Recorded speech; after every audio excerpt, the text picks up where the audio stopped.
Bonjour à toutes et à tous, bienvenue dans 100% Paddock pour ce débrief de la troisième manche du championnat du monde et ce Grand Prix du Japon sur le mythique tracé de Suzuka qui nous a quand même offert une belle course. À ma droite, Victor, Elena, à ma gauche, Lisa et Louis. Comment allez-vous ? Ça va Parfait, bien. tout va très bien. Un peu fatigué de ce... Qui s'est levé ? C'est ce que j'allais demander pour ce... Pas On moi. s'est levé tôt. Ouais. On s'est levé tôt. La Formule 1 le matin, le soir la MotoGP, c'était Ouais, hard ce c'était week-end. génial. Avec le changement d'heure et tout. Génial. Bon, en tout cas, on va débriefer ce Grand Prix. Il y a quand même pas mal de choses à dire, notamment dans les informations, le petit débat, notre bonus-malus. Vous allez voir, c'est très complet et on parle un peu de tout le monde. On va commencer avec les 3 informations à retenir de ce week-end. Et la première, la deuxième victoire consécutive d'Andrea Kimi Antonelli, qui pourtant avait pris un très mauvais départ dont s'est amusé Toto Wolff après le Grand Prix. Mais donc, c'est le plus jeune leader du championnat de l'histoire, tout simplement. Avec 72 points contre 63 pour Russell, ça fait 9 points d'avance. C'est quand même un petit séisme de ce début de saison en seulement 3 courses. Personne ne s'attendait à ce que Kimi Antonelli prenne les devants après la manche au Japon. Quel est vos premiers mots sur, on peut dire, cet exploit, puisque Russell, ce week-end, était pas mal largué par rapport à son jeune coéquipier italien. Non, il était pas largué. En termes de rythme en course, ouais, on en termes avait de rythme, mais bon, un pilote qui était englué quand même dans le trafic. Antonelli, il a juste eu un coup de pouce et voilà. Russell, le contraire, bon, il pleurait à la fin, mais il a eu juste je vais pas dire de la chance, mais On a vu quand même un Russell qui n'arrivait pas à se défaire de Charles Leclerc avec un bien moins bon rythme et un Antonelli qui a creusé l'écart jusqu'à une quinzaine de secondes par rapport à ses concurrents quand même. Oui. Non, mais il gérait bien la course au début, etc. jusqu'à la safety car. Et puis, par contre, Antonelli a fait une deuxième partie de course juste exceptionnelle. Hein. Il a mis plus de 10 secondes et tout. Enfin, on y reviendra, mais c'est dommage pour Russell. Mais Antonelli a su en profiter et tant mieux pour lui. Voilà. Bah après, il a eu un coup de pouce, mais il a quand même eu un très bon rythme ce week-end. Ouais, enfin, il se rate au départ, il est 6ème. Personne Oui, ne bon, voyait gagner la course au début, quoi. Bah, on en connaît des pilotes qui ratent leur départ. Hein, Non mais ok, mais si on se base sur Lando Norris, c'est d'accord. Mais Oui, voilà. ok, mais bon, quand même, là, les deux Mercedes sont bien restés collés au départ, quoi. C'était surprenant de les voir... Les deux ont raté leur départ, Ouais, effectivement. les deux. Ouais, après, ils ont un peu connu la même course, mais à l'opposé. Enfin, Russell, Antonelli plutôt, a été bloqué dans le trafic la première partie. Et ensuite, ça s'est inversé avec Russell. Par contre, là où Russell n'a pas su remonter, Antonelli a su faire la différence juste avant la safety car pour ensuite profiter justement de celle-ci. Parce que il faut profiter évidemment des safety cars, mais il faut être au bon endroit au bon moment. C'est ça. Lui, il a su l'être, donc il a fait le travail qu'il fallait quand même. Louis, on va revenir quand même, parce que toi, on a entendu Russell à la radio, bloqué derrière Leclerc, qui a eu beaucoup de mal à remonter, mais plus sur Mercedes finalement, puisque même si on se réjouit de la victoire d'Antonelli et de cet exploit d'être leader du championnat à son âge, on a quand même une Mercedes qui peine beaucoup dans le trafic. C'est ce qu'on voit, on a une Mercedes qui est très rapide quand elle est toute seule en piste, en première position. Par contre, dans le trafic, c'est beaucoup plus compliqué. On l'a vu à la fois face au Ferrari et à la fois face au McLaren. Ouais, il a eu du mal à doubler Leclerc et Hamilton pendant la course. Mais après, elles sont rapides aussi, les Ferrari. Il faut pas non plus les sous-estimer. Leclerc et Hamilton, ils savent aussi jouer avec leur batterie ils ont joué avec intelligence leur gestion de batterie. Donc c'est sûr que Russell, il a eu un peu de mal. Et puis voilà. Mais c'est ce qui arrive souvent, je pense.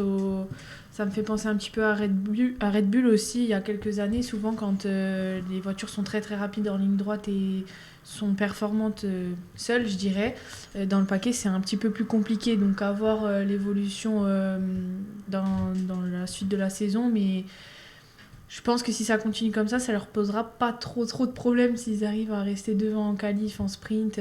Ça peut que leur faire une bonne saison à Mercedes. Après, étonnant, pour moi personnellement, ça m'étonne de voir Antonelli devant Russell au tout début de la saison comme ça. On en avait parlé un petit peu dans les épisodes précédents.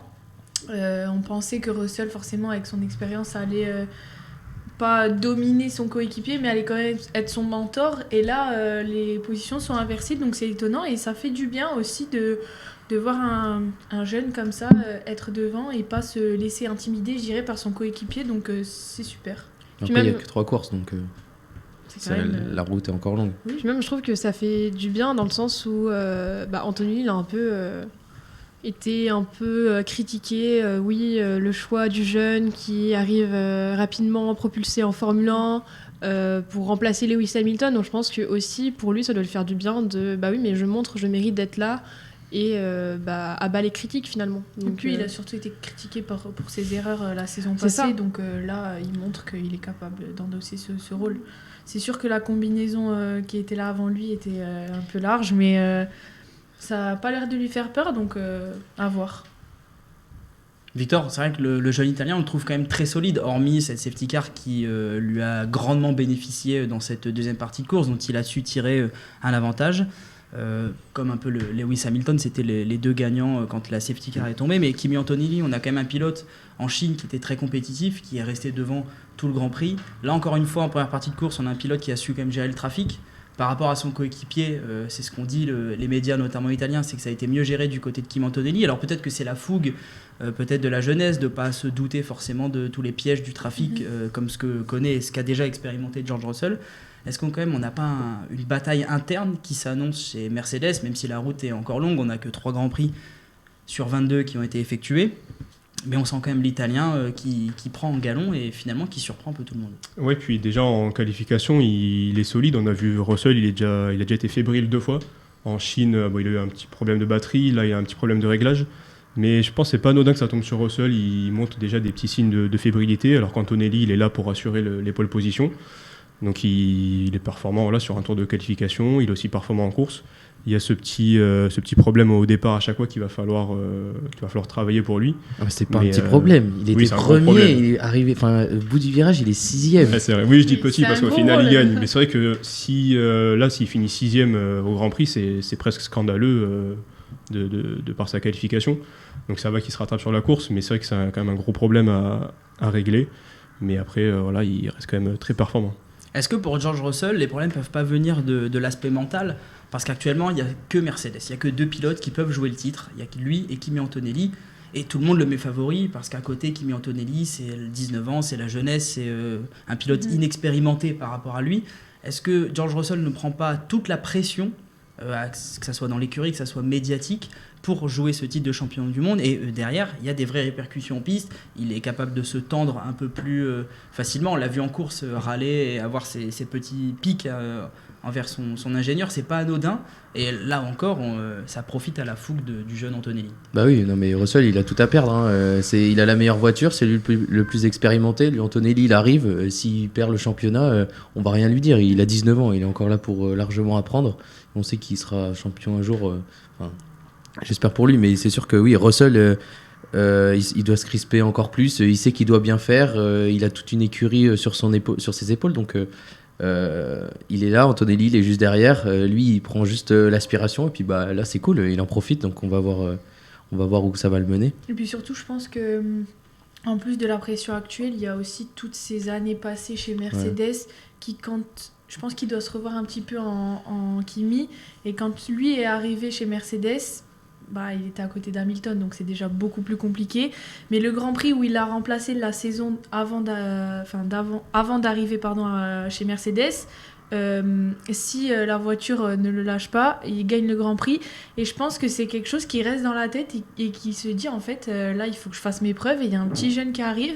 Et il est en train un petit peu de chambouler mes projets parce que là, il faut le dire, c'est l'année où Russell a l'occasion de battre son coéquipier parce que d'être à côté d'Hamilton, c'est pas facile non plus.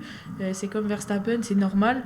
Donc je pense que la pression commence à monter et ça joue pas en sa faveur du tout, là, c'est sûr. Puis même, on sait que la pression, je pense à Norris l'année dernière. Enfin, on sait à quel point ça peut faire des ravages. On fait beaucoup plus d'erreurs. On est potentiellement moins confiant dans ses performances. Là, en plus, et tu l'as très bien dit, on a un jeune pilote qui commence à le chambouler un peu et à dominer pas mal. Donc je pense que l'ascendant mental aussi, il doit pas mal jouer. Pardon. Mais attention, justement, ça peut changer aussi, comme on l'a vu à l'image de McLaren la saison dernière. Au début de saison, Piastri n'était pas du tout dedans et ensuite il a complètement renverser Norris et Norris a su rebondir, mais attention, on peut revoir un petit duel comme ça et ça fait du bien de revoir des coéquipiers qui se battent parce que c'est sûr que d'avoir des grosses têtes avec des petits pilotes à côté, ça nous laisse un peu moins de spectacle, quoi. Donc c'est cool. Bon, en tout cas, il y a un deuxième pilote, c'est notre deuxième information à retenir, un deuxième pilote qui a été très content ce week-end puisque c'était la première fois en fait qu'il terminait, qu'il démarrait un Grand Prix, c'est Oscar Piastri et donc ses premiers tours de l'année et une deuxième place. Il a confirmé quand même ce qu'on voyait de McLaren. On voyait que la McLaren n'avait pas un si mauvais rythme que ça par rapport à la Ferrari, même si on ne l'avait pas vu de son côté lors des 2 premiers Grands Prix. Mais Oscar Piastri qui a fait un très bon départ pour prendre la tête tout de suite, qui a profité des mauvais départs des Mercedes, qui est longtemps resté devant. Et sans cette safety car, il discutait avec son ingénieur d'une stratégie pour gagner la course. Et on a vu que sur plusieurs tours, il était capable de tenir Russell à un peu plus de la seconde en gérant bien sa batterie. Et ce qui faisait que George Russell était incapable d'aller attaquer l'Australien dans la McLaren. Donc un excellent départ, un meilleur rythme quand même que la Mercedes de George Russell et une meilleure gestion de la batterie. Est-ce que la saison de McLaren est enfin lancée avec ce résultat positif ? Oui, clairement. Ouais, clairement lancé. Ils sont directement dans le match dès les premiers tours de Piastri en Grand Prix. Il y a ce départ où il a pris un excellent départ un peu type Ferrari. Donc on ne comprend pas trop quelle est la différence entre les moteurs Mercedes et chez McLaren. Parce qu'on voit bien que chez McLaren, il n'y a aucun problème au départ. Mais sinon, il fait une course quasi parfaite, sans la safety car. Voilà, il devançait Russell. Est-ce que Russell en gardait un peu sous le pied ? Ça, on ne pourra jamais le savoir vraiment. Mais il était quand même bien devant sur le premier rythme, sur le premier relais.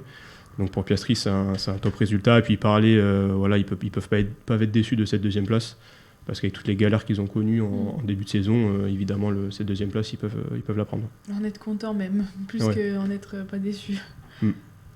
Ouais, non mais Piastri, en vrai, je savais que McLaren, ils allaient revenir et qu'ils allaient un petit peu jouer les troubles fêtes et tout, mais là, à ce qu'il soit deuxième avec un tel rythme et tout, franchement, Piastri, il m'a surpris. Et tant mieux, ça n'arrange pas Ferrari parce que ça va leur piquer quelques places sur le podium.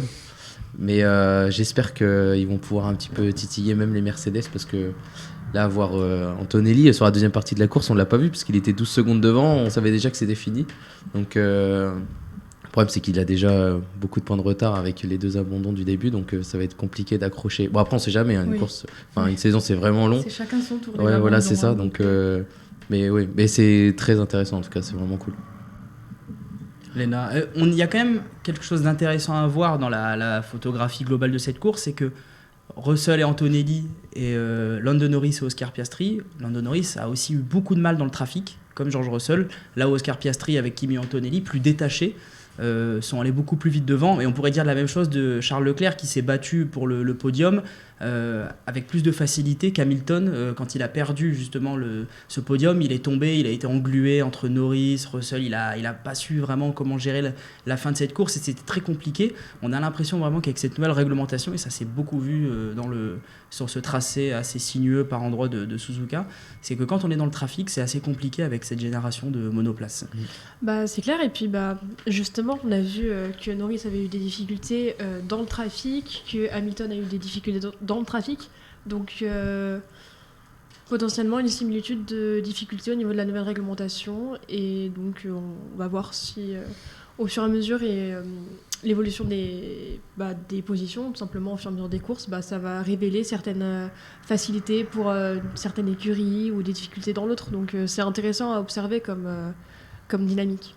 Mais je pense que Marius, il soulève surtout des pilotes qui, il faut le dire, ont l'habitude d'être devant et d'être aux avant-postes. Donc je pense que là, les pilotes qui s'en sont mieux sortis, sont ceux qui ont l'habitude d'être déjà un petit peu plus dans le paquet que Russell, Hamilton, Norris.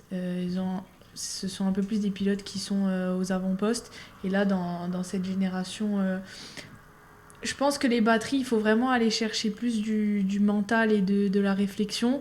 Et là, ça profite à Antonelli, à Piastri, qui sont un peu plus des stratèges que des pilotes, je pense. Donc ça dépend du style de pilotage de chacun. Après, je pense qu'au fur et à mesure de la saison, chacun va s'adapter un petit peu mieux, un petit peu plus. Mais là, je pense qu'on va en parler ensuite avec la FIA qui va peut-être revoir le 50-50. On ne sait pas trop à quoi s'attendre, donc...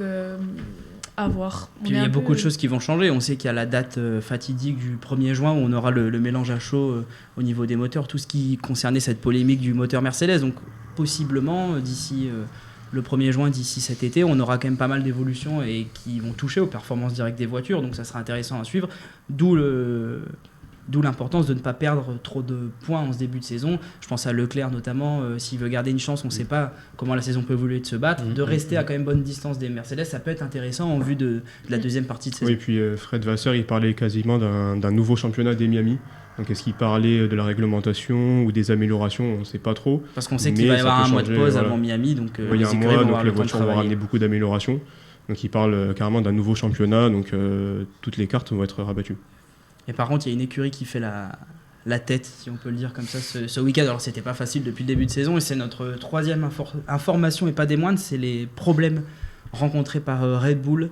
Et ce week-end, ça a aussi pas mal touché Isaac Hadjar, qui était quand même très performant depuis le début de saison, mais là, 12e seulement dans ce Grand Prix, un peu impuissant, là encore une fois, embourbé dans le trafic, sans solution, avec une voiture qui brinque-ballait, qui n'a pas du tout bien adhéré à cette piste de Suzuka. Et Verstappen, 8e à l'arrivée du Grand Prix, bloqué derrière Pierre Gasly, qui a fait une superbe et magnifique 7e place au volant de son Alpine, mais on en parlera un peu tout à l'heure, mais surtout qui a déclaré en fin de saison que pour rester en Formule 1, il fallait encore que les voitures soient amusantes à conduire, et qui a laissé vraiment cette fois sous-entendre un départ dès la fin de cette saison. C'était un week-end de trop là, pour Max Verstappen, qui va profiter de son petit mois sans course pour se poser et voir, mais c'est vrai que Red Bull, c'est vraiment très compliqué, ils sont vraiment à la peine, autant en qualification qu'en rythme de course, ils sont totalement bloqués derrière leurs concurrents. Puis même, personnellement, début de saison, je me suis dit, Red Bull, il livre pas énormément d'informations. Je me dis, attention, ça peut être dangereux, dans le sens où on a l'habitude, ils donnent pas beaucoup d'informations, donc au début, c'était un peu, peut-être finalement qu'ils vont nous cacher une bonne performance, et puis on voit un début de saison assez surprenant, je dirais, dans le mal, dans la difficulté. Ils ont du mal à trouver les bons réglages de cette voiture. On a deux pilotes.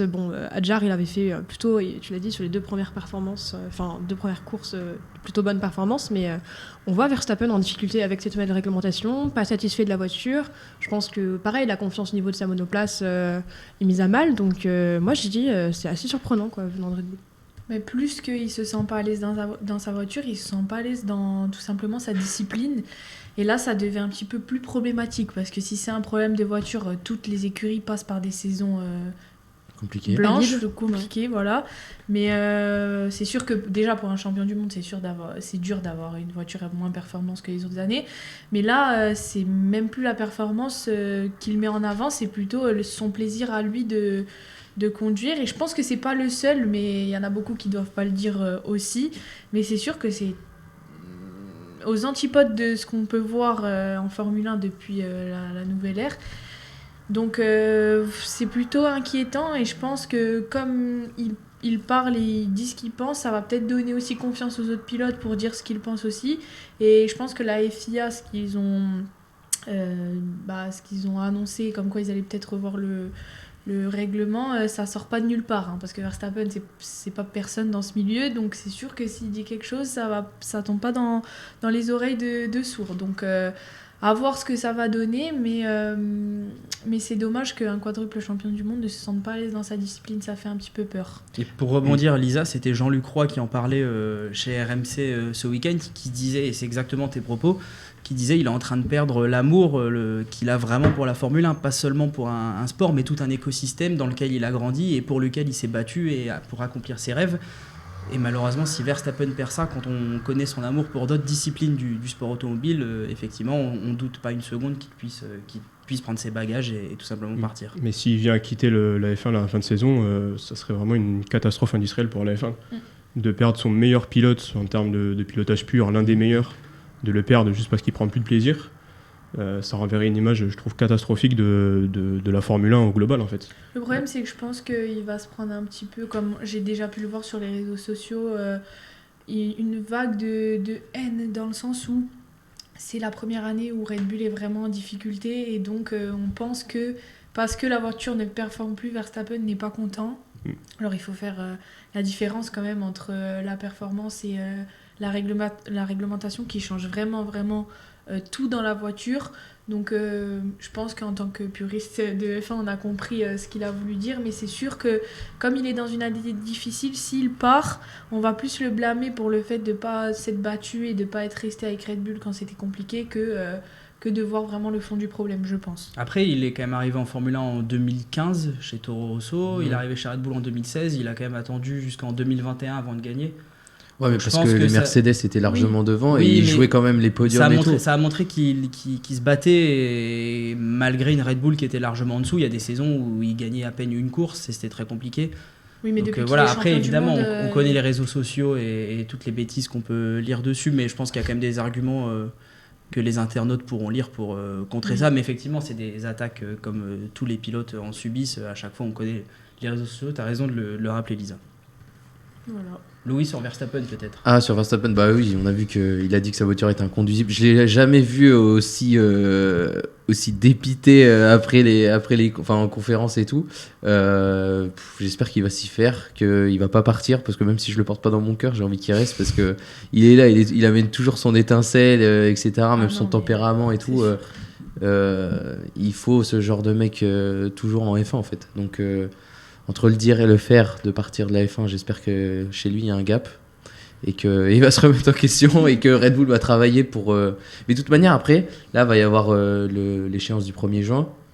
C'est possible que, connaissant Red Bull, ils sont toujours en train de rebondir, à chaque fois ils nous surprennent, etc. C'est pas impossible qu'ils viennent rejouer les premières places. Et donc, moi, j'attends de voir. J'ai hâte, en tout cas. En tout cas, Victor, tu parlais justement du possible départ de Verstappen qui ferait beaucoup de mal à la F1. Dans les instances de la Formule 1, il y a quand même une question qui va se poser, c'est soit modifier le règlement pour tenter de plaire à Max Verstappen et donc empêcher son départ, ou provoquer son départ en ne faisant rien. Est-ce que c'est aussi une question importante? Est-ce que la F1 doit se soustraire et se soumettre à la volonté de Max Verstappen? Ça reste un écosystème qui a toujours existé depuis 1950 et qui a existé sans Verstappen, qui continuera d'exister après Verstappen. Est-ce que vraiment il y a cette possibilité de se soumettre aux exigences de Verstappen, surtout si c'est le seul à parler aussi publiquement des problématiques? Oui, après, oui, c'est un peu plus large que Verstappen. Il y a voilà. Leclerc, il en parle aussi. Moins quand même que Max Verstappen. Un petit peu, surtout sur les qualifications. Bon, je vais en reparler après, mais on a aussi Perez qui en parle. Évidemment, il est moins médiatique. Les paroles de Perez, forcément, chez Cadillac, il est dernier, on ne va pas l'écouter.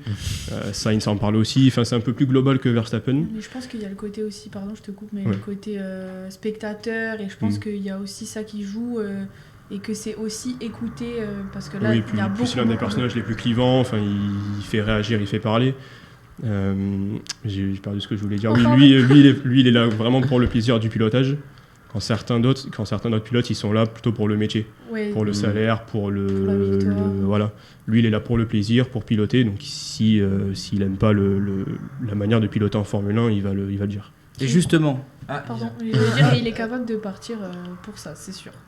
Mais après, moi, je pose la question. Est-ce que dans ce cas-là, le problème de, je sais pas, l'équité, si il change le règlement pour Verstappen, ok, il y en a plein de pilotes qui se plaignent, mais dans le sens, j'arrive pas à trouver le bon propos, mais... Je comprends ce que tu veux dire. Il n'y a pas de consensus entre les pilotes. Enfin, je veux dire, les 22 pilotes n'ont pas dit on va partir. C'est ça aussi la problématique. Et puis, ils ont mis certaines écuries, ils sont depuis 2 ans sur cette nouvelle réglementation. Oui, voilà. Donc, en termes d'équité, d'équipe et tout, s'ils changent tout pour plaire à Verstappen, ce que j'entends, parce que, on l'a dit... ils vont jamais dire qu'ils le feront pour Verstappen, ça c'est sûr et certain. Mais on pourra se poser la question. Oui, c'est sûr. Parce que des rookies, par exemple, comme Arvid Lindblad, je pense qu'il est très content actuellement. Il n'a pas grand-chose à dire de cette réglementation. Il est juste content d'arriver en Formule 1. On imagine que c'était son rêve. Donc c'est pour ça qu'il y a quand même 2 poids, 2 mesures. Il y a un juste milieu à trouver. Mais on verra, en tout cas, il va y avoir des mois et des semaines de réflexion. Donc on va voir comment la F1 réagit. Et on imagine qu'il y aura des discussions avec les pilotes concernés. Victor, tu parlais de performance. Et justement, on va arriver sur notre débat que tu nous as conseillé de faire. C'est toi qui nous as aiguillé sur ce débat. Et effectivement, en revoyant la qualification, on a vu quand même pas mal de choses un peu catastrophiques, il faut dire les termes.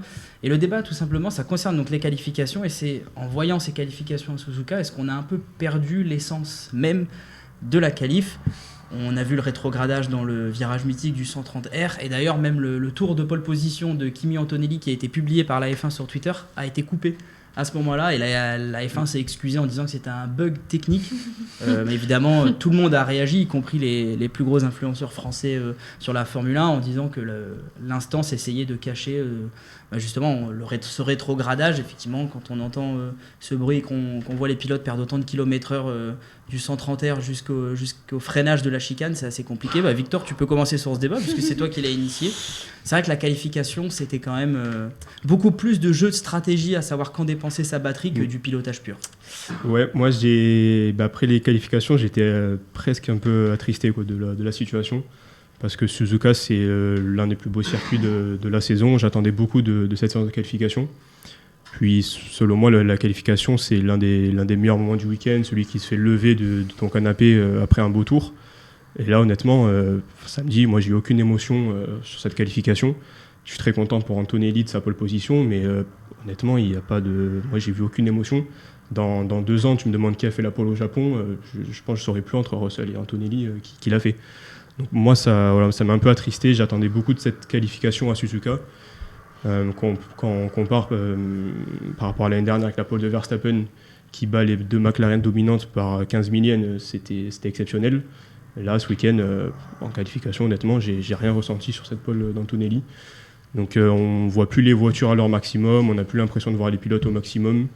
Donc c'est quand même assez gênant pour la qualification.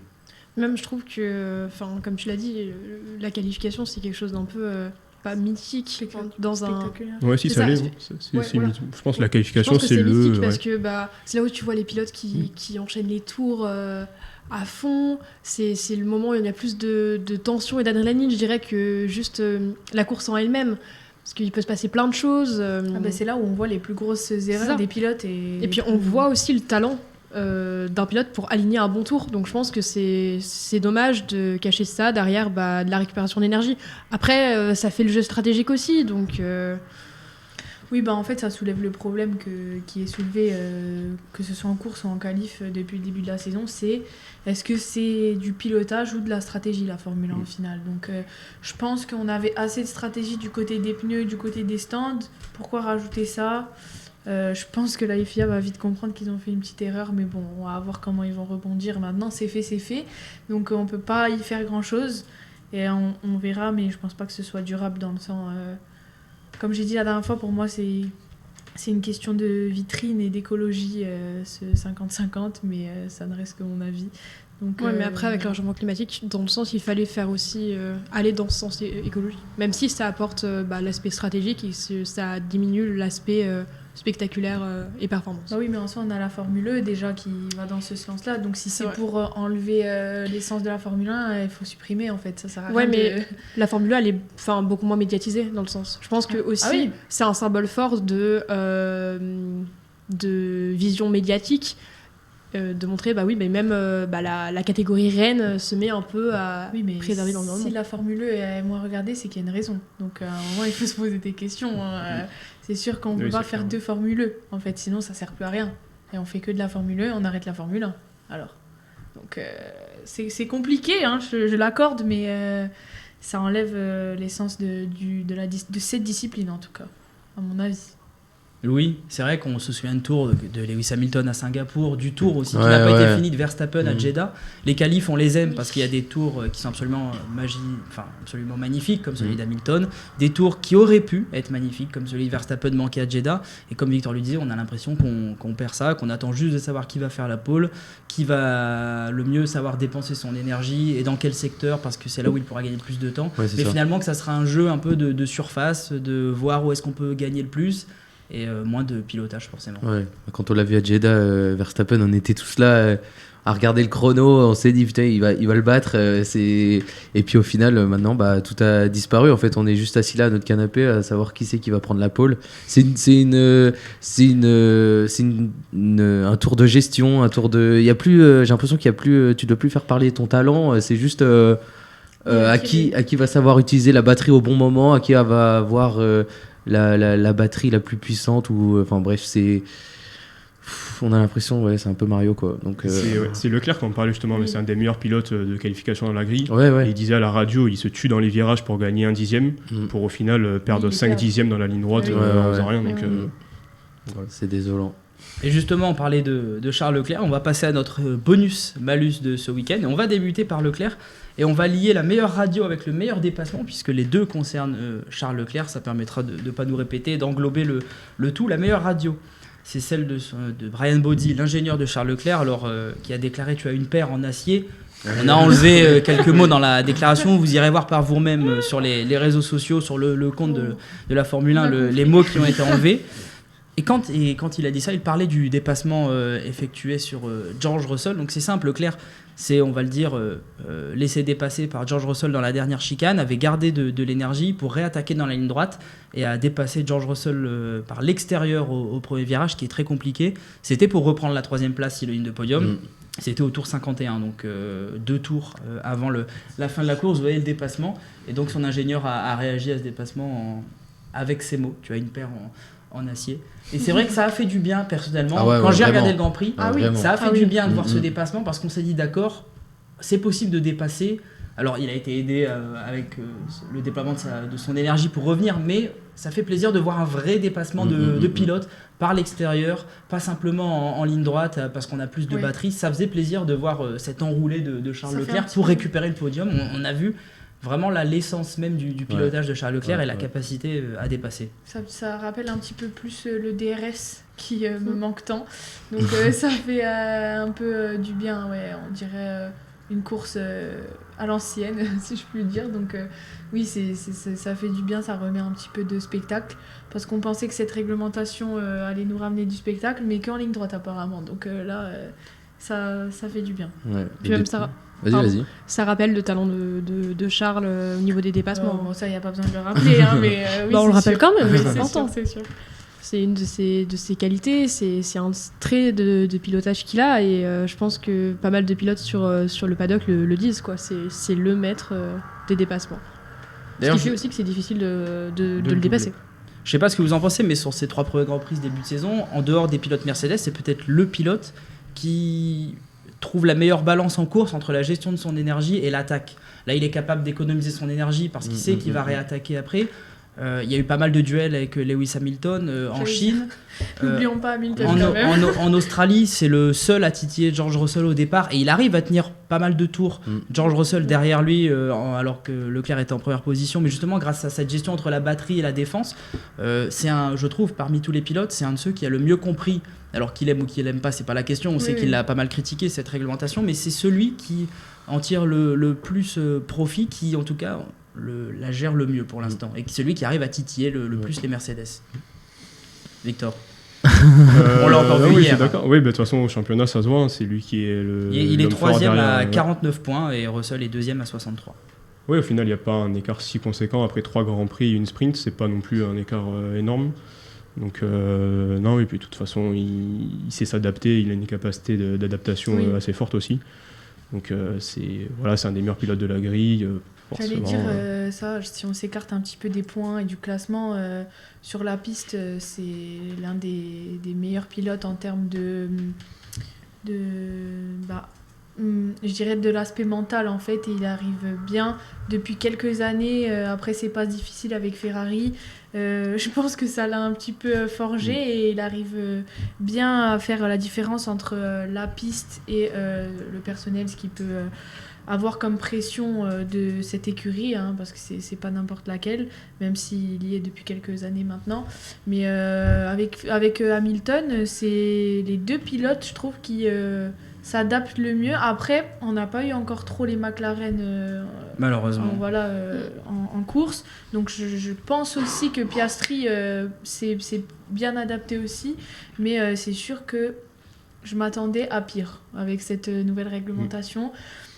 Je pensais que plus de pilotes allaient être comme Verstappen et au final ça a l'air de pas trop mal aller, donc c'est bien aussi pour eux de quand même réussir à prendre un minimum de plaisir dans leur sport.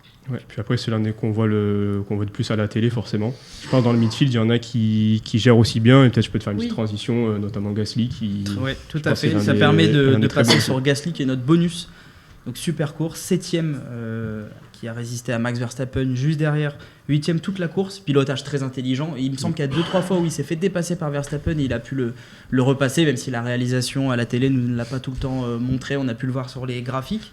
Et d'ailleurs en zone mixte, c'est quelque chose de très intéressant. Gasly a déclaré que c'était la meilleure monoplace de sa carrière pour l'instant. Et c'est pas anodin puisque Alpine réalise son 2e meilleur démarrage de l'histoire avec 10 points en 3 courses. Il n'y a que en 2022 où ils ont fait mieux avec 16 points, mais sinon en 2021 c'était 3. Et en 2024-2025 0 points. Et ils avaient fait aussi en 2023 8 points. Donc voilà, 10 points c'est quand même pas mal par rapport à leur objectif. Effectivement c'est un bon début de saison. On avait vanté la bonne course de Colapinto en Chine il y a 2 semaines qui était vraiment intéressante, et celle de Gasly aussi, et là Gasly a réitéré l'exploit de tenir Max Verstappen derrière lui. Et il était parti 7ème, donc il a rempli l'objectif d'aller chercher cette 7ème place en course. Course très intelligente et qui symbolise un peu ce très bon début de saison d'Alpine. Ouais, bah, il finit premier des 3 meilleures écuries, on peut dire. Donc, ouais, franchement, moi, il m'a surpris parce que en fait, je me suis dit, Verstappen, il va bien, par un petit coup de génie ou un petit coup dans un virage ou quoi, il va le surprendre à la Verstappen et tout. Mais il a super bien géré. Et puis en plus, sa voiture tourne bien. Donc, il a dit c'était celle qu'il affectionne le mieux depuis le début. Ouais, donc. Bon, Colapinto, il en fait pas tout autant, mais moi je suis super content parce que là on le revoit avec le sourire et tout, et on sent que j'espère qu'il va pouvoir gratter des meilleures places à l'avenir, parce qu'il y aura des abandons devant, il y aura des petits, enfin je les souhaite pas les crashs, mais je sais que ça va se titiller un peu devant, donc va falloir qu'il en profite, et je sais qu'il va le faire parce que il en est capable. Même il est, comme tu le disais, on le voit sourire, on le voit content, on le voit satisfait de sa monoplace, et je pense que même mentalement, ça lui redonne un peu d'espoir. Ok, je peux me battre pour pas mal de bonnes positions, et je trouve que c'est hyper intéressant parce que on voit que c'est un pilote qui donne vraiment tout. Des capacités de sa monoplace, qui va toujours aller chercher plus loin, qui veut aller récolter des points pour son équipe. Donc très très bon début de saison, et on espère que ça va continuer pour la suite pour notre pilote français. Oui, mais puis il se laisse pas abattre, il se laisse pas impressionner. Bon, maintenant ça fait quand même quelques temps qu'il est là, mais quand même Verstappen, il a eu en coéquipier pas très longtemps, mais c'est arrivé, et ça fait du bien de voir un petit peu plus je dirais moins de les top pilotes et les anciens et les nouveaux ou les jeunes. Donc c'est un petit peu plus mélangé, donc ça fait du bien à voir. Sachant que Pierre Gasly est 8ème actuellement, je viens de regarder au championnat du monde des pilotes, 3 petits points devant Max Verstappen qui est 9ème. Donc là aussi, c'est bizarre de dire ça. C'est le symbole d'un très bon début de saison. Par contre, le malus, évidemment, alors plus qu'un malus sur un pilote, on va parler d'un moment. Vous l'avez vu, cet accident entre Oliver Biermann et justement Franco Colapinto, ce delta de vitesse entre Biermann qui arrivait à toute berzingue et Colapinto qui était en train de faire de la recharge d'énergie. Il y avait un delta de vitesse de plus de 50 km/h, c'était absolument énorme.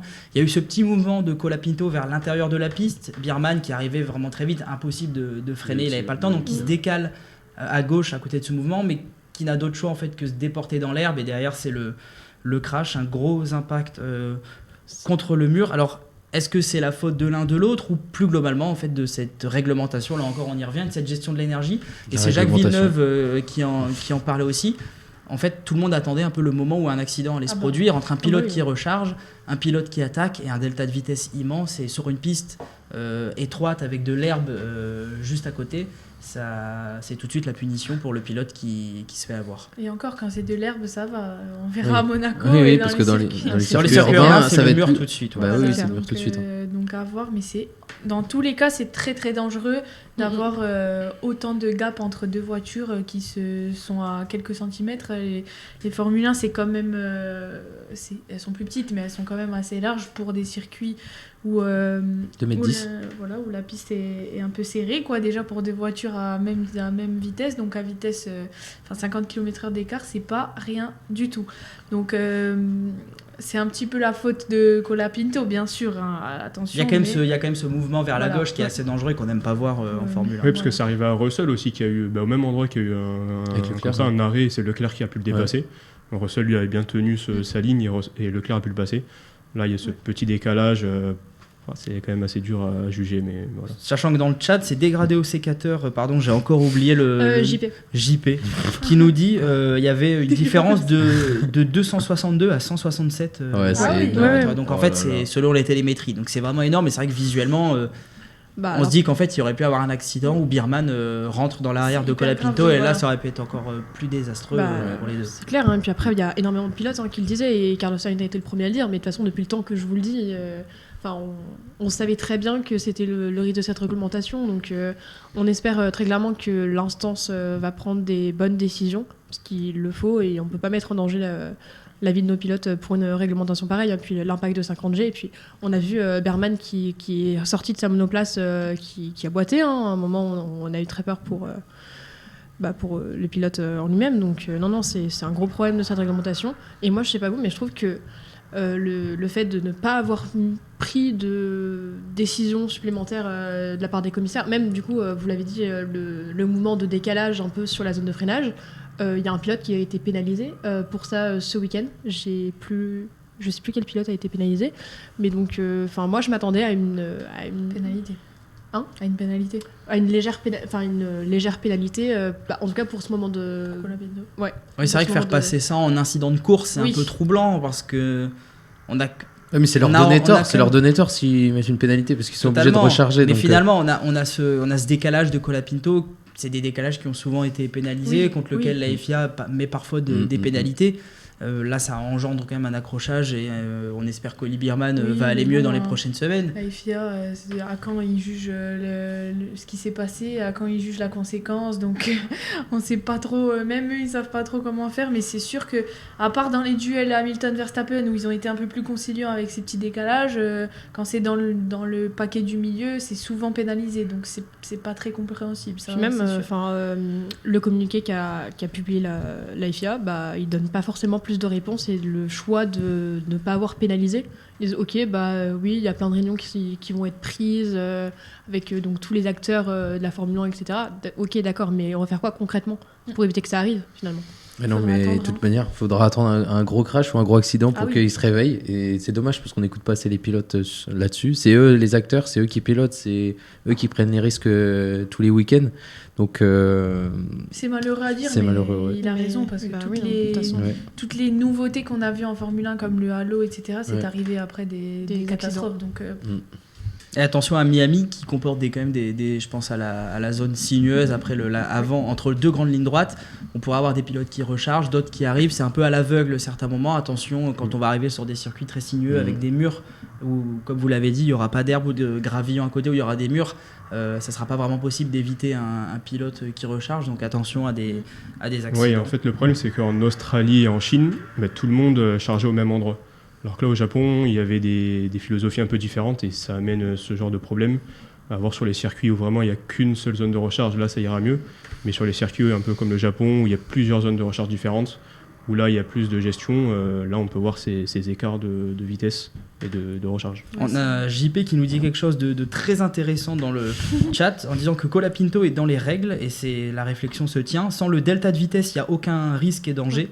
Parce que c'est le delta de vitesse qui pose problème. L'an dernier, ce genre de décalage ne posait aucun souci, car le delta était seulement de 15-20 km/h, ce qui est vrai. Et on avait des batailles où il y avait des petits mouvements, et d'ailleurs tout le monde l'a fait, même Leclerc quand il fallait défendre, même cette année l'a déjà fait contre Russell. Il y a toujours eu ces petits décalages. C'est vrai que c'est toujours plus simple de se dire que c'est pas grand chose quand il n'y a pas vraiment de delta de différence. Là c'est vrai que le vrai problème c'est les 100 km/h quasiment de différence, et ça rend le décalage de Colapinto beaucoup plus important. Mais c'est vrai que si Birman arrive à la même vitesse que Colapinto, le décalage ne suscite aucune réaction, et on va simplement dire que c'est de la défense. C'est vrai que le fond du problème est peut-être aussi ce delta. Colapinto il est quand même pilote, il sait très bien que Birman derrière il n'arrive pas à 20 km/h de plus, donc c'est aussi à lui d'avoir un petit peu la conscience d'un pilote, et il connaît très bien la réglementation vu qu'il la vit. Donc je pense qu'il n'aurait pas aimé être à la place de Birman et d'arriver et que le pilote décale à une seconde que Birman passe. Donc c'est pas de sa faute, ok, c'est peut-être le delta qui est trop important, mais justement, si le delta peut être aussi grand, il faut prendre les mesures qui vont avec sur les pénalités et sur ce qu'on dit, ce qu'ont le droit de faire ou non les pilotes. Donc je pense que encore une fois, c'est le règlement de la FIA qui n'est pas très bien construit, mais ça c'est l'éternel problème, j'ai l'impression. Bon, dans tous les cas, on aura tout le temps d'en reparler puisqu'on imagine que des événements similaires, malheureusement, vont se produire et il y aura d'autres occasions, qu'elles soient bonnes ou mauvaises, de parler de cette nouvelle réglementation. Petite pause, enfin pas pour nous puisqu'il y aura quand même des émissions dans ce mois d'avril, mais la Formule 1 ne reviendra que le week-end du 1er mai, le Grand Prix de Miami le 3 mai. Donc c'est long. Le prochain débrief officiellement, ça sera le 4 mai, mais d'ici là, on aura quand même pas mal d'émissions hors série pour parler de cette saison, des actualités. Il y a des belles compétitions à regarder sans recharge de batterie. D'autres compétitions hors Formule 1 qui deux concernent le sport auto. On sait que Victor sera au Castellet pour une compétition en particulier. Tu pourras venir nous en parler dans cette émission. Des petits quiz, hein. Des quiz aussi. On sait que Louis a bien remonté la porte sur les quiz et était proche de s'imposer. Il était proche de s'imposer la dernière fois. Donc voilà, plein de belles choses à venir pour ce mois d'avril sans Formule 1, sans Grand Prix de Bahreïn ni d'Arabie Saoudite, mais 100% paddock continue. C'était une super émission. Avec, est-ce que je peux rajouter juste, je sais pas si tu l'as dit Marius, mais j'ai vu passer que le Grand Prix d'Arabie Saoudite, il me semble, pourrait revenir peut-être en septembre. Voilà, donc c'était la petite info. Voilà. On sait que l'argent est roi, donc ça ne serait pas étonnant de voir le Grand Prix d'Arabie Saoudite finalement revenir au calendrier, si tant est que la situation géopolitique soit stable à ce moment-là, mais rien n'est moins sûr. Merci Lisa pour la précision, c'était important. On se dit à lundi prochain pour une nouvelle émission. Salut à tous, c'était 100% Paddock.